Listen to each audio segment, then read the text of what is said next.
gives me great pleasure to introduce to you the 45th Governor of the state of Arkansas, Governor Mike Beebe.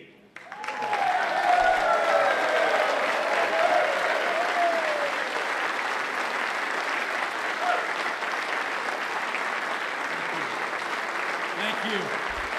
Thank you. Thank you. Governor, you're recognized. Thank you, Mr. Speaker, Mr. President. Thank you for the invitation to address this joint session of the General Assembly called into extraordinary session. First, let me offer my thanks to all of you all for taking time out of your otherwise very, very busy lives to come on relatively short notice to do the people's business. I know you have other duties. I know you have other responsibilities. I know that it is a sacrifice for you to set aside your own private business and your own affairs back in your own home communities to come on this occasion to address these issues. And so I am very grateful, and I don't take that lightly. This General Assembly, the 86th General Assembly, has addressed, to the great benefit of the people of Arkansas, two of this state's long-standing public policy challenges. You have approved a budget that sets us firmly on the path toward providing excellence in education for our children, and in doing so earned our release from the court supervision and placed us firmly on the path toward excellence in our public schools.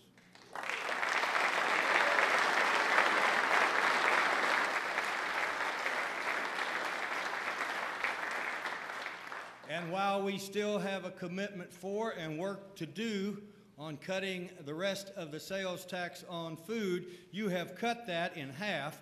It is the state's most punitive and regressive tax, the sales tax on groceries, and you have already cut that in half when nobody for 50 years was able to do that.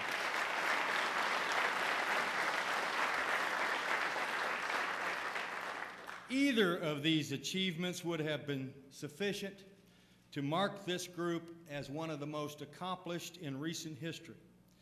But your determination in tackling both those issues is a feat for which each one of you and your constituents back home can be very proud. But today, you come together to address another policy question of historic significance to the state of Arkansas. At 3/10 of 1 cent per 1,000 cubic feet, Arkansas' severance tax on natural gas provides inadequate compensation to the people of this state for the removal of such a valuable, non-renewable natural resource. Legislators and governors have wrestled with this issue unsuccessfully for more than 50 years. You know, we speak often of managing our natural resources to the benefit of future generations, and in this case, it has never been more important for us to keep our word. We are selling an asset and removing it from the Arkansans that future generations will be here. We must remember that we are negotiating on their behalf and ensuring that we are receiving just compensation that can be invested for the benefit of Arkansans, both present and future. Now, there's a balance that must be struck.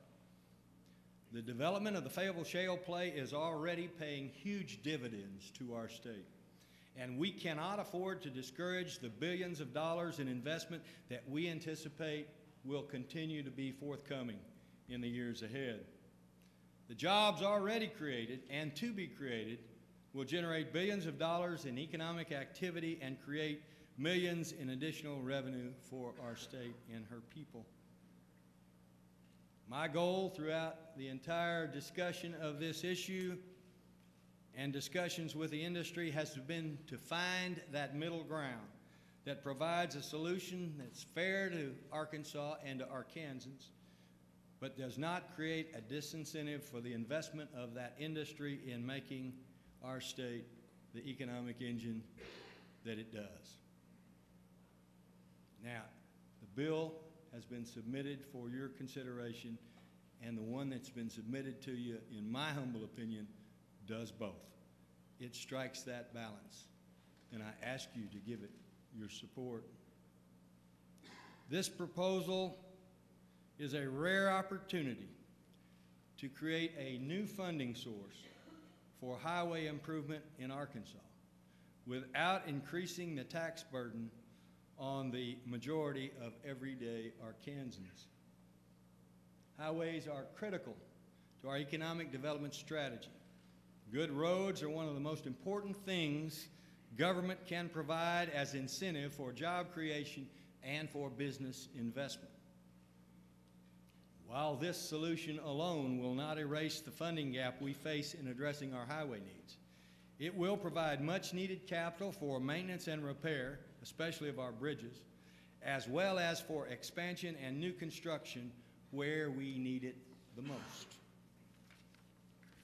We cannot forget that these projects create economic expansion and jobs for our people as well. I've been told many times, and I know many of you have heard as well, that the money that we appropriated for highways in last year's general session allowed many contractors to run full crews through the summer, providing both needed highway repairs and much needed jobs for Arkansans. So this bill is not an either-or proposition. We are encouraging the gas industry to continue to invest in exploration and production, and at the same time creating new economic activity in the construction industry. It is a prudent, targeted approach designed to turn one economic windfall into additional expansion of our state's economy. Opportunities such as this one appear very infrequently. So when they do arrive, we must make the most of them. You have already made, as I indicated earlier, historic strides towards excellence in education for our children and tax relief on the necessities of life for everyday Arkansans. Now, I call on you to take one more step, one that 24 legislatures before you could not take. One that will benefit all Arkansans today and build a strong infrastructure for the Arkansas of tomorrow. Let's do it.